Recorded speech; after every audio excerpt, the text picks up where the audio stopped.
From JBS Studios in Greater New York, this is the JBS News Update with Teisha Bader. I'm Teisha Bader with the JBS News Update for Friday, February the 26th, 2021. In the first military action under the Biden administration, the United States carried out airstrikes in Syria yesterday, hitting facilities used by Iranian-backed militant groups. The Pentagon said this was in retaliation for a rocket attack at a U.S.-led military base in Iraq 10 days ago that killed a civilian contractor and left a U.S. service member injured, among other coalition personnel who were hurt. While there has been no official response yet to the airstrikes reported from Israel, Iran's entrenchment in Syria is a continuous and serious Israeli concern and threat. The first ambassador to Israel from the United Arab Emirates is said to be arriving in the Jewish state early next week. Israeli news site Walla reports that Mohammad Mahmoud al-Khajah will land in Israel for the first time on Monday for a 5-day trip, which will include presenting his credentials to Israel's President Reuven Rivlin on Tuesday. The Times of Israel said an Emirati official confirmed to them that al-Khajah will use the time also to look for possible locations for the UAE's embassy. Al-Khajah is expected to meet with Israeli Prime Minister Benjamin Netanyahu, Foreign Minister Gabi Ashkenazi, and other senior Israeli officials. Kentucky became the first state in the U.S. to adopt the IHRA definition of anti-Semitism. Yesterday, both bodies of the Kentucky Assembly unanimously passed a state resolution to condemn anti-Semitism as defined by the International Holocaust Remembrance Alliance, which includes in it singling out Israel beyond standard criticism. It was introduced by State Senator Ralph Alvarado and State House Representatives Dan Pfister and Kelly Flood, and spearheaded by local Chabad Rabbi Shlomo Litvin, who was the target of threatening phone calls in August of 2020, among a number of anti-Semitic incidents across the state reported over the last year.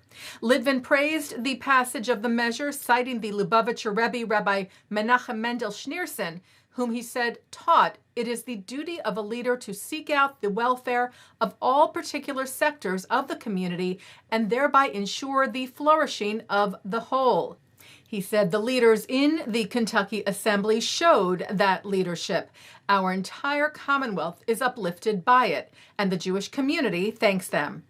The American Jewish Committee tweeted bravo to Kentucky for becoming the first state to adopt the IHRA definition of anti-Semitism, a critical step in the effort to combat rising Jew hatred. More states should follow this example. 2 young teenage boys were arrested in connection with vandalism to 5 Holocaust memorial statues at the Sherwin-Miller Museum of Jewish Art in Tulsa, Oklahoma this week. These statues honor child victims of the Holocaust. Museum Executive Director Drew Diamond said he wished the 2 knew the importance of the statues. The teens, said to be 15 and 16 years old, were seen on security cameras on Wednesday bending the metal sculptures, knocking them down, and trying to steal them. They also threatened someone with a knife at a nearby location earlier that day, though no one was hurt. The 2 were arrested and charged yesterday with felony vandalism as well as with assault with a deadly weapon. The Tulsa Police Department shared video before the 2 were apprehended with remarks from lead detective on the case, Lieutenant William White, on what was different about this type of vandalism. You know, you come out and your car's been egged. That's not great. But when you have statues dedicated to the children that lost their lives in one of the greatest tragedies in the history of humankind, obviously there's a different tier there. So we're taking this very seriously, and we really want to catch these people. The museum expressed its thanks to the police for the quick arrest and for the outpouring of support they received from the community. Pope Francis made a rare home visit to a Holocaust survivor this past weekend. Vatican News said the pontiff was so moved by an interview he read with 89-year-old Hungarian-born author and Auschwitz survivor Edith Bruck, he decided to pay her a visit at her home in the center of Rome, where she has lived for many years. He told Bruck, "I have come here to thank you for your testimony and to pay homage to the people martyred by the insanity of Nazi populism." He says, "With sincerity, I repeat to you the words that I spoke from my heart at Yad Vashem, Israel's memorial to the Holocaust, and that I repeat before every person who, like you, has suffered so much because of this.